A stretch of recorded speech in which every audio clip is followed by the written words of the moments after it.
O mundo evangélico não anda bem das pernas há muito tempo. Recentemente é pastor sendo preso acusado de corrupção, é pastora acusada de mandar matar o próprio marido e na semana passada um pastor agredindo a sua esposa ao vivo no Facebook. É sobre isso que eu vou falar no vídeo de hoje. Eu já peço que você se inscreva, quero que você também deixe o seu like e deixe nos comentários o que você achou do nosso vídeo hoje. No último final de semana, o mundo evangélico entrou em erupção. Na verdade, nos últimos tempos, sempre tem acontecido coisas ruins e desta vez um pastor da Igreja Pentecostal Deus e Amor de São Paulo, acostumado a fazer lives todos os dias no seu Facebook, ele não sabia que estava sendo gravado, ele não sabia que a live já estava começando, já tinha começado. Então ele sai do seu lugar, vai até a sua esposa e parece que ele dá um tapa nela. Nós não temos certeza disso. O certo é que um barulho é ouvido com muita precisão no momento em que a live é transmitida. Nesse momento ele chama a própria esposa de imbecil e diz para ela aprender a fazer a coisa certa. Então ele volta para o local onde estava sendo gravado e na maior cara de pau ele ainda diz: vocês aceitam a paz de Deus? O cara acabou de agredir a própria esposa e ainda pergunta: vocês aceitam a paz de Deus? Bem, eu tenho algumas coisas para falar sobre esse caso e quero começar dizendo que esse pastor não atende aos critérios mínimos lá de 1 Timóteo capítulo 3, os critérios mínimos para alguém ser um pastor, para alguém ser um bispo, para alguém assumir o ministério pastoral. E o apóstolo Paulo disse que quem deseja o episcopado, quem deseja o ministério pastoral, uma boa coisa deseja, porém deve cumprir alguns requisitos. E ele diz que o bispo ele deve ser irrepreensível, marido de uma só mulher, sóbrio, prudente, respeitável, hospitaleiro, apto para ensinar, não deve ser apegado ao vinho e olha que interessante, não violento, mas sim amável, pacífico, não apegado ao dinheiro. Aí no versículo 5 diz assim: pois se alguém não sabe governar a sua própria família, como poderá cuidar da igreja do Senhor? Como vocês percebem, esse pastor não tinha a qualificação exigida para quem deseja assumir o ministério pastoral. E uma coisa que todo mundo, evangélicos e não evangélicos, estava pedindo era o afastamento desse pastor e um comunicado oficial da igreja. Pois bem, na tarde de ontem, segunda-feira,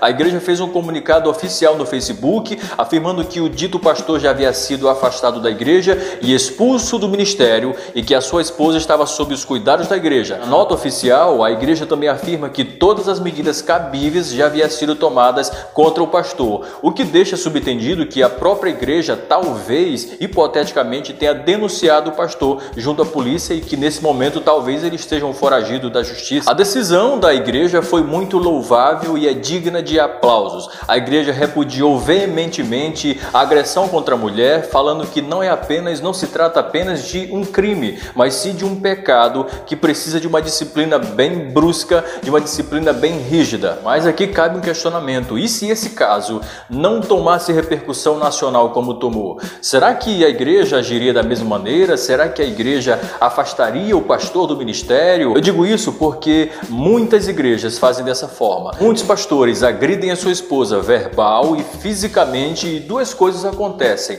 Em um primeiro momento, muitas esposas de pastores permanecem caladas. Elas não falam nada porque não querem derrubar o ministério pastoral. É como se o ministério do pastor fosse mais importante do que a própria integridade física e moral daquela pessoa, fosse mais importante do que a família dela. Em um segundo caso, muitas convenções, muitas igrejas, sedes sabem dessas situações. Muitos pastores de convenções gerais sabem dessas situações, mas varrem tudo para debaixo do tapete. O caso não vem à tona, o caso não vem a público. Muitos pastores passam a mão na cabeça desses sujeitos, agressores. Muitos casos como esse a gente não sabe porque não vem à tona. As convenções tomam decisões que só ficam entre eles para preservar a identidade do agressor, o que na minha opinião é muito imoral se você considerar a gravidade que é uma agressão contra a mulher. Agora imagine se esse pastor não fosse afastado. Ele não teria a mínima condição de subir em um púlpito e doutrinar e falar da palavra de Deus. Agora imagine um caso mais grave.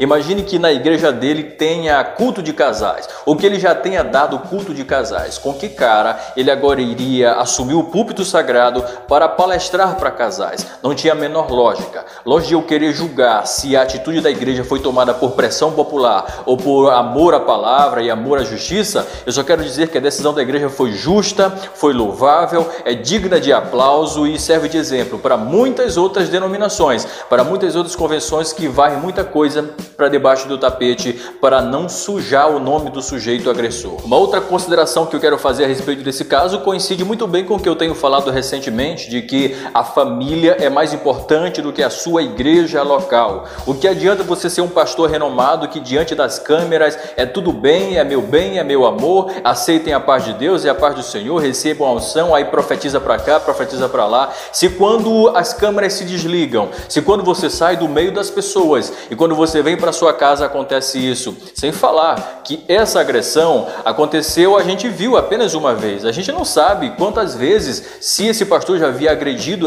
a própria esposa outras vezes. Ele disse que não, que nunca tinha acontecido, mas a gente não pode provar. Mas esse caso serve para mostrar que muitas pessoas querem valorizar mais o seu ministério do que a própria família. Muitas pessoas querem valorizar a igreja local mais do que a sua própria esposa. Eles querem colocar a igreja local, o seu ministério pastoral, acima do seu casamento, acima da sua família, acima dos seus filhos. E isso, como eu já falei, é absurdo, não pode acontecer. Eu tenho certeza que esse pastor considerava o ministério pastoral dele mais importante do que a própria esposa, mais importante do que a própria família. Senão, ele não teria feito isso de maneira nenhuma, de modo nenhum. Uma outra coisa que eu analiso nesse caso é que a Bíblia diz que o marido deve se sacrificar pela sua esposa, se entregar pela sua esposa, assim como Cristo se entregou e se sacrificou pela sua própria igreja. E o que você vê nesse caso é completamente diferente. Você vê ele sacrificando a própria esposa para parecer bonitinho diante das câmeras.